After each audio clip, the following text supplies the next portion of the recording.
Hey everyone, my name is Durgesh Oja and welcome to my YouTube channel. Today I am going to teach you very important topic of engineering physics 1, that is quantum physics.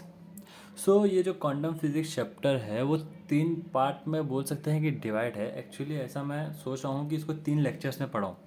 तो इसमें तीन scientist के अलग अलग theory है. तीन scientist माने कि पहले तो है डी ब्रॉगली के बाद है इसमें हाइजेनबर्ग अनसर्टेनिटी प्रिंसिपल और थर्ड है स्क्रोडिंगर इक्वेशन. सो तो मैंने सोचा है कि मैं हर एक चीज़ों को ये बहुत डिटेल में पढ़ाऊँगा और मैं तुम्हें मतलब मुंबई यूनिवर्सिटी के हिसाब से प्रिपेयर कराऊँगा. अगर तुम खाली मेरा वीडियो देख लोगे तुमको और कुछ पढ़ने की ज़रूरत नहीं, बिकॉज मैं क्वेश्चंस के साथ पढ़ाऊँगा कि ये क्वेश्चन है और इसके लिए ऐसे आंसर लिखना है. मुंबई यूनिवर्सिटी में ये क्वेश्चन आते हैं, ये सारे रिपीटेड क्वेश्चन है और इसके लिए ऐसे आंसर लिखना है. ठीक है. और ये सारे क्वेश्चंस PYQ भी हैं और हर एक चीज़ें डिटेल में देखेंगे और एक एक साइंटिस्ट को एक एक करके पढ़ेंगे.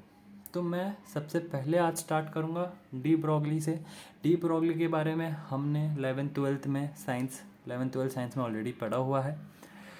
उन्होंने बहुत सही चीज़ बताई थी हमको मैटर वेव के बारे में. अब मैटर वेव क्या होता है ये आपको पता होगा, नहीं पता है तो मैटर वेव उन्होंने क्या कहा था. उन्होंने कहा था कोई भी पार्टिकल, मूविंग पार्टिकल, कोई भी मूविंग पार्टिकल जो होता है चाहे वो माइक्रोस्कोपिक हो या मैक्रोस्कोपिक हो, वो एसोसिएटेड विद वेव होता है.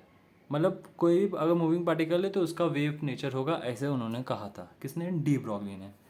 तो सबसे हम लोग क्वेश्चन वाइज जाते हैं. तो पहले क्वेश्चन कैसे आएंगे? पहला क्वेश्चन ऐसा कुछ आ सकता है कि state de Broglie hypothesis and explain it.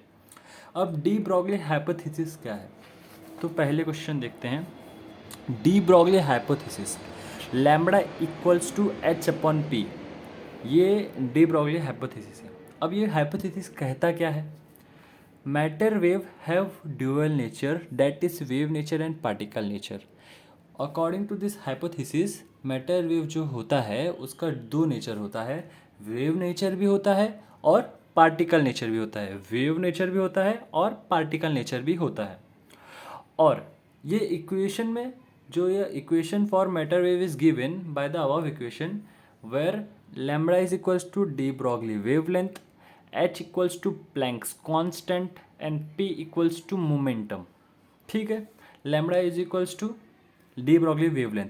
जो अबाव इक्वेशन दिया हुआ है वही डी ब्रॉगली इक्वेशन है जिसमें लैम्बडा एक डी ब्रॉगली वेवलेंथ है, एच एक प्लैंक्स कांस्टेंट है. प्लैंक्स कांस्टेंट की वैल्यू तुम सबको पता होना ही चाहिए, बहुत ही इंपॉर्टेंट चीज़ है. जैसे कि मैंने यहाँ पे ये चीज़ लिख के रखा है 6.63 इंटू 10⁻34. आप लोग को थोड़ा ब्लर दिखता हो शायद, wait let me show you. 6.63 into 10⁻34 joule second. ठीक है. ये प्लैंक्स कांस्टेंट का वैल्यू है. ठीक है. तो ये इक्वेशन है किसका? अपना डी ब्रॉगली इक्वेशन. अब ये इक्वेशन कहता क्या है? According to de Broglie a material particle of mass m moving with velocity. कोई भी मटेरियल पार्टिकल होगा उसका कुछ ना कुछ मास होगा. वो किसी मतलब हम लोग को पता है कि ये हमेशा एसोसिएटेड मतलब मूविंग पार्टिकल के लिए होता है. तो जो मटेरियल पार्टिकल होगा कुछ तो मास होगा जो मूव कर रहा है वेलोसिटी v के साथ. हाँ. तो जो अकॉर्डिंग टू डी ब्रॉगली हमको कहता है कोई भी मटेरियल पार्टिकल हो जिसका कुछ मास हो और वो कुछ वेलोसिटी से अगर मूव करता होगा तो फिर ना उसको एक चीज़ से रिप्रेजेंट कर सकते हैं. वो है monochromatic wave of wavelength lambda. तो वो हमेशा रिप्रेजेंट होगा एक वेव से जिसका वेवलेंथ होगा लैम्बडा. ठीक है.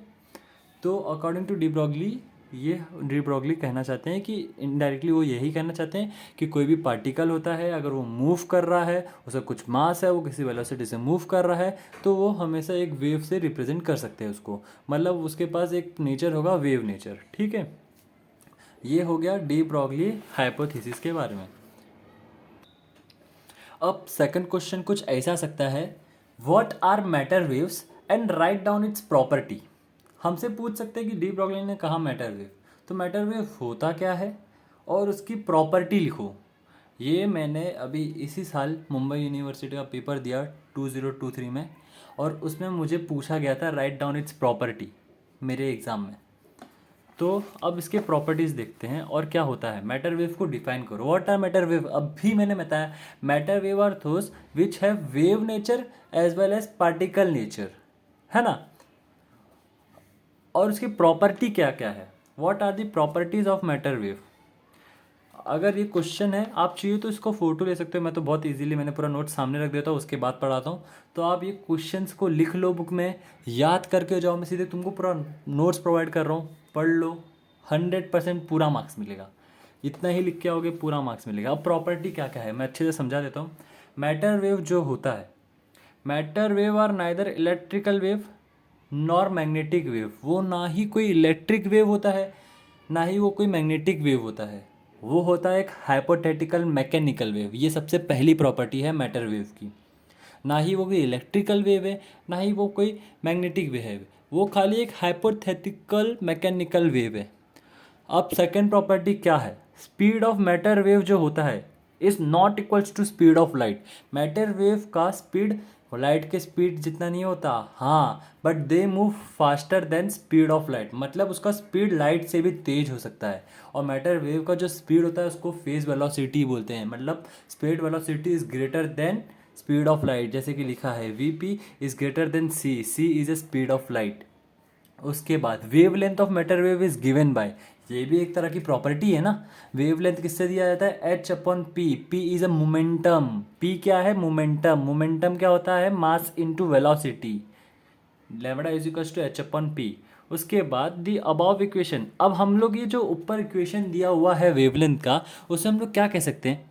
देखो, अगर ये इक्वेशन जो दिया हुआ है lambda is equals to H upon M v, इससे हम लोग अगर देखें तो इससे हमको ये पता चल रहा है कि जो वेवलेंथ है वो मास से इन्वर्सली प्रोपोर्शनल है, और जो वेवलेंथ है वो वेलोसिटी से भी इन्वर्सली प्रोपोर्शनल है। इसका मतलब अगर मैं वेवलेंथ बढ़ाऊँगा, अगर मैं वेवलेंथ बढ़ाऊँगा तो इसका मास घटेगा, या फिर मैं अगर मास घटाऊँगा तो इसका वेवलेंथ बढ़ेगा, या फिर अगर मैं इसका स्पीड बढ़ाऊँगा तो इसका वेवलेंथ घटेगा, या फिर मैं इसका स्पीड स्लो करूँगा तो इसका वेवलेंथ बढ़ेगा।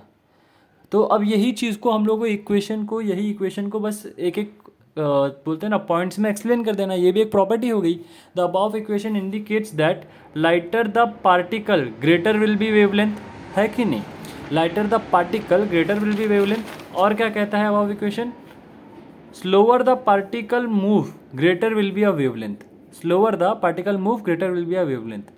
अब ये पांचवी जो प्रॉपर्टी है काफ़ी इंपॉर्टेंट प्रॉपर्टी है। क्या प्रॉपर्टी है, matter wave associated with the moving particle. हमेशा मैटर वेव तभी होगा जब वो मूव करता होगा, कोई पार्टिकल अगर मूव करेगा तो ही वो मैटर वेव मतलब एग्जिबिट करेगा।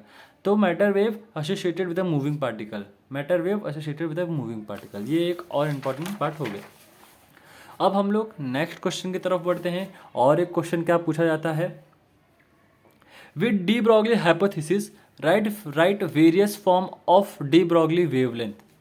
क्या बोला है, डी ब्रॉगली हाइपोथेसिस के थ्रू, वही जो डी ब्रॉगली हाइपोथेसिस दिया हुआ है ना, हम लोगों ने देखा lambda is equals to H upon v. देखो मैंने इधर ऊपर भी लिख के रखा है, ये मैं अपने अंडरस्टैंडिंग के लिए बाबा प्रैक्टिस करते रहता हूँ। मैं कोई भी पेज के कोने में घुस घुस के प्रैक्टिस करते रहता हूँ, तुम लोग भी करते रहा करो।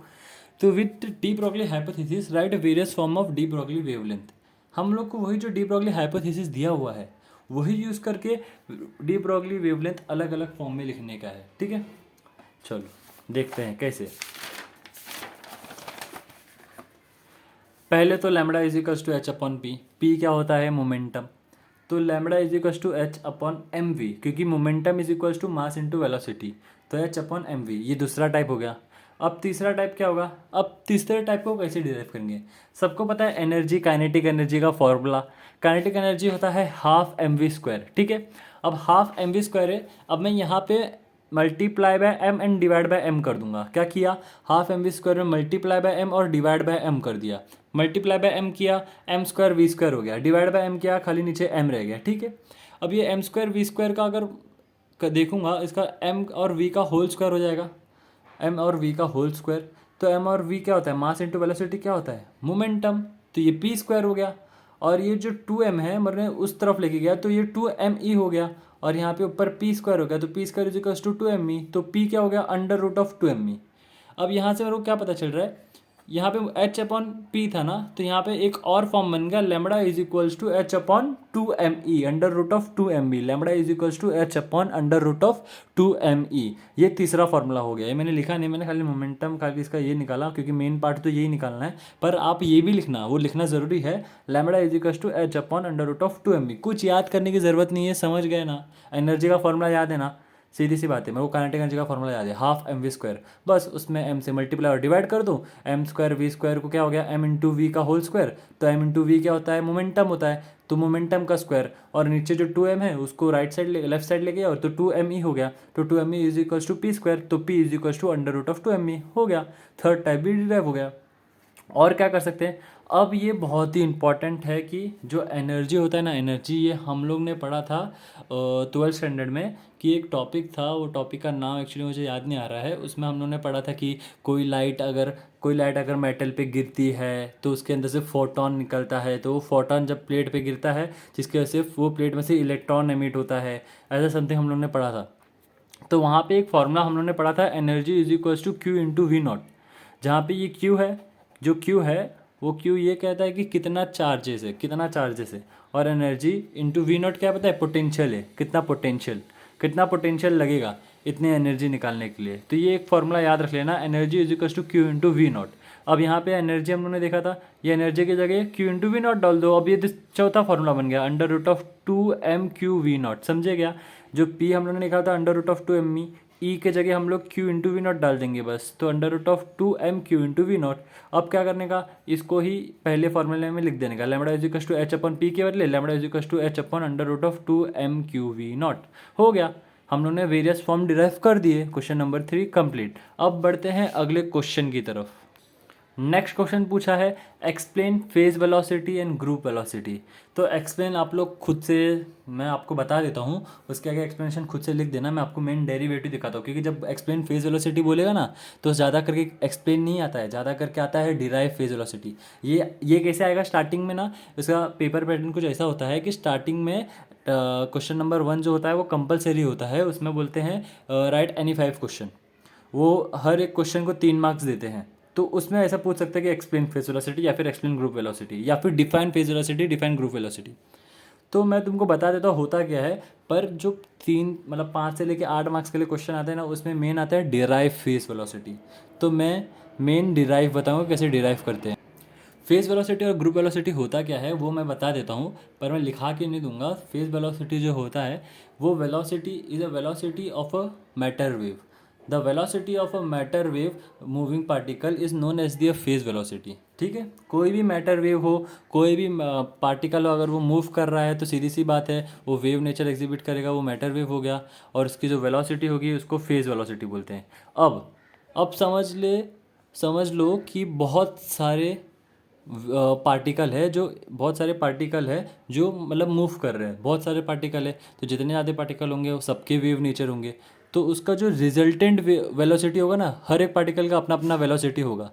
तो जब वो सारे वेलोसिटी को लेकर हम लोग रिजल्टेंट वेलोसिटी निकालेंगे ना, वो रिजल्टेंट वेलोसिटी होता है ग्रुप वेलोसिटी। क्या होता है वो, रिजल्टेंट वेलोसिटी ग्रुप वेलोसिटी होता है पार्टिकल का। ठीक है, तो ये होता है फेज वेलोसिटी और ग्रुप वेलोसिटी। अब हम लोग देखते हैं फेज वेलोसिटी का डेरिवेटिव कि उसको डिराइव कैसे करते हैं फेज वेलोसिटी को। तो फेज वेलोसिटी को कुछ ऐसे डिराइव करते हैं। सबसे पहले हम लोग को कंसिडर करना है, क्या कंसिडर करना है, consider a particle of rest mass m naught moving with velocity v। क्या कंसिडर करने का, एक पार्टिकल है वो रेस्ट कर रहा है, मतलब हम लोग वैसे तो मूविंग मतलब रेस्ट मास उसका क्या है, जब वो रेस्ट में था उसका मास था m नॉट। ठीक है, और जब वो मूव करेगा वो कितने वेलोसिटी से मूव करेगा, moving with a velocity v with a very large comparable to c। सीधी सी बात है, कोई भी पार्टिकल है, मूविंग पार्टिकल है, मैंने बताया मूविंग पार्टिकल है, अगर वो वेव नेचर एग्जिबिट कर रहा है तो उसका कौन सा वेलोसिटी होगा, फेज वेलोसिटी होगा। और जो फेज वेलोसिटी होता है वो किससे बड़ा होता है, वो फेज वेलोसिटी अपना लाइट की स्पीड से ज़्यादा होता है, जैसे कि मैंने यहाँ पे अभी बताया था, phase velocity is greater than c। ठीक है, तो क्या करने का, शुरुआत करने का, ऐसे लिखने का स्टेटमेंट। हाँ, एक एक स्टेटमेंट, मतलब पूरा प्रॉपर नोट्स दे रहा हूँ मैं तुम लोग को, यही पढ़ के जाओ, इनफ है। Consider a particle of a rest mass m naught moving with velocity v which is very large comparable to c। c क्या है, speed of light, then m is given by. तो फिर वो जो पार्टिकल है जो move कर रहा है उसका मास कैसे देंगे, वो मास का ये इक्वेशन है, ये तुमको याद करना पड़ेगा। इसका इसका कुछ एक्सप्लेनेशन नहीं है, ये आपको याद रखना पड़ेगा, ये रट्टाफिकेशन है, इसको रट्टा मार लेना। m is equals to m naught upon under root of 1 minus v square upon c square, 1 minus v square upon c square, 1 minus v square upon c square.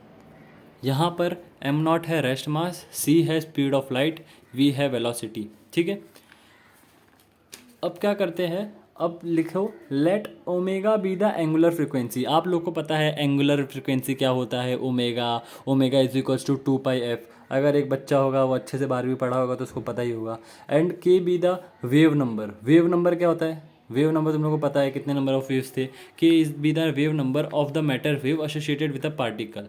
अब तुम लोग सोचोगे ये ओमेगा क्यों निकाल रहे हैं, के क्यों निकाल रहे हैं, इसलिए निकाल रहे हैं क्योंकि जो फेज वेलोसिटी होता है ना, फेज वेलोसिटी वो रेशियो होता है angular frequency to the wave number, मतलब ओमेगा अपॉन के। इसके लिए पहले हम लोग ओमेगा निकालेंगे, उसके बाद के निकालेंगे। तो ओमेगा का तुम लोगों को फॉर्मूला पता है, सब बेसिक चीज़ें अगर अच्छे से बेस क्लियर है, नहीं भी क्लियर मैं वो भी बताते आऊँगा, मैं तुमको बताते आऊँगा कि क्या फॉर्मूला है। ओमेगा जो होता है वो 2 पाई म्यू होता है, और 2 pi mu, mu is a frequency, frequency is equals to 1 upon t, t is a time, तो 2 pi upon capital t, capital t is a time period, तो 2 पाई म्यू हो गया। तो 2 pi upon t equals to 2 pi mu, तो 2 pi mu, mu क्या होता है, अब हम लोग को एक ये याद होगा, ये फॉर्मूला है साइंटिस्ट का, energy is equals to H new.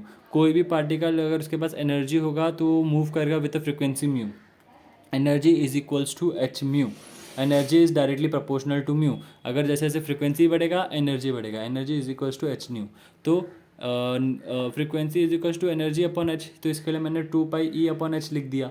उसके बाद अब मेरे को पता है एनर्जी होता है, उसका एक और फॉर्मूला है, energy is equals to m c square, इसको बोलते हैं आइंस्टाइन इक्वेशन। आइंस्टाइन साइंटिस्ट ने हमको ये इक्वेशन दिया था, energy is equals to m c square, तो 2 pi mc square upon h, ये इक्वेशन समझ लो 4। अब यही इक्वेशन को हम लोग को पहले इक्वेशन में सब्सटीट्यूट करना है, नहीं ये m में है ना m, वो पहले इक्वेशन से m इसमें सब्सटीट्यूट करने का है। क्या, ये m का जो वैल्यू आया है उसको हम लोग को ये इक्वेशन में सब्सटीट्यूट करना है, 2 पाई m के बदले ये डालना है बस। जैसे कि तुम लोग को, रुको दिखता रहेगा कि नहीं, लेट मी शो यू। हाँ, ये m के बदले यहाँ पे मैंने क्या किया, 2 पाई mc स्क्वायर था ना, तो m के बदले मैंने यहाँ पे ऊपर वाला इक्वेशन इसमें सब्सटीट्यूट कर दिया, बस इतना ही करने का। ठीक है, उसके बाद हाँ, उसके बाद अब ओमेगा का हम लोगों ने वही जो मैंने सब्सटीट्यूट किया था उसके जो under root of 1 minus v square upon c square वाला पार्ट है उसको नीचे लिख दिया और बाकी के पार्ट को ऊपर रहने दिया, ये इक्वेशन 5 ले लिया।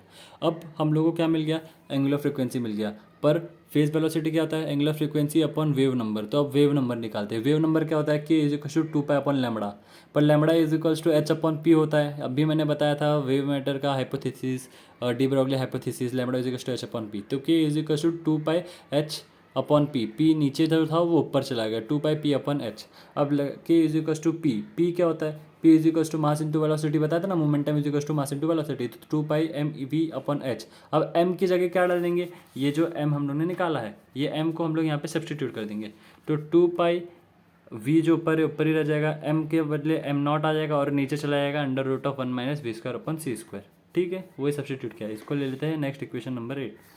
अब हम लोग, मैंने तुमको बताया फेज वेलोसिटी क्या होता है, phase velocity of a matter wave is given by ratio of angular velocity to the wave number. क्या, phase velocity is equals to angular frequency upon wave number. ठीक है, अब क्या करेंगे, इसमें हम लोग ये जो ओमेगा का और के का जो हम लोग ने वो निकाला, वैल्यू निकाला, लेट इज इक्वेशन नंबर 5 और 8 सब्सटीट्यूट कर देंगे इक्वेशन नंबर 9 में। क्या, substituting equation number 5 and 8 in equation number 9। तो वो जब मैं सब्सटीट्यूट करूँगा 2 पाई कट हो जाएगा, एम नॉट कट हो जाएगा, एच कट हो जाएगा, under root of 1 minus v upon c square और 1 minus v square upon c square cut हो जाएगा। तो फेज वेलोसिटी का फाइनली फॉर्मूला आ चुका है, सी स्क्वायर अपॉन वी, मतलब स्पीड ऑफ लाइट का स्क्वायर अपॉन वी। और ये वी जो है ये ना ग्रुप वेलोसिटी भी होता है, we ji, C square upon we जी भी बोल सकते हैं, उसके लिए एक अलग डेरिवेटिव है, वो इतना इंपॉर्टेंट है नहीं, इसके लिए वो नहीं बताया। हाँ, वो भी आ सकता है, पर सबसे इंपॉर्टेंट ये था, इसके लिए मैंने इसका डेरिवेटिव बता दिया, ज़्यादा करके चांसेस ये आने हैं। तो डी ब्रॉगली का बस इतना ही कॉन्सेप्ट है, इसके आगे हम लोग नेक्स्ट लेक्चर में स्टार्ट करेंगे क्या बोलते हैं अपना हाइजेनबर्ग अनसर्टेनिटी प्रिंसिपल। अगर आपको समझ में आया है तो हमको लाइक करो, सब्सक्राइब करो चैनल को और फॉलो करो। और हाँ, मैंने ये मेरे यूट्यूब चैनल पे मैंने और एक इम्पॉर्टेंट टॉपिक मैथ्स का पढ़ाया है, जो कि है अपना गॉस जकोबी। अगर आपको गॉस जकोबी सीखना है, एकदम डिटेल में पढ़ाया है, उसके ऊपर मैंने एक बहुत इंपॉर्टेंट सम लिया है और उसके बाद मैंने स्टेप्स बता दिया है कि उसको सॉल्व कैसे करते हैं। तो आप जब एग्ज़ाम में जाओगे तो खाली वो स्टेप देख के जाओगे तो आपको समझ जाएगा। मतलब आपको सारे सम्स बार बार जाके देखने की ज़रूरत नहीं है, वो स्टेप्स मैंने बता दिया है कि ये ऐसे ही सॉल्व करते हैं। स्टेप्स देख लोगे बस हो गया, तब हर तरीके के सम तुम सॉल्व कर लोगे। तो गॉस जकोबी अगर आपको सीखना है तो मैंने डिस्क्रिप्शन में लिंक मेंशन किया है, जाके सीख सकते हो। और फिजिक्स का मैंने इंपॉर्टेंट चैप्टर स्टार्ट कर दिया है, क्वांटम फिजिक्स, उसमें से मैंने ये वाला इंपॉर्टेंट टॉपिक कवर कर लिया है। अब नेक्स्ट लेक्चर में हम लोग शुरू करते हैं अपना हाइजेनबर्ग अनसर्टेनिटी प्रिंसिपल। तब तक goodbye, take care, have a nice day.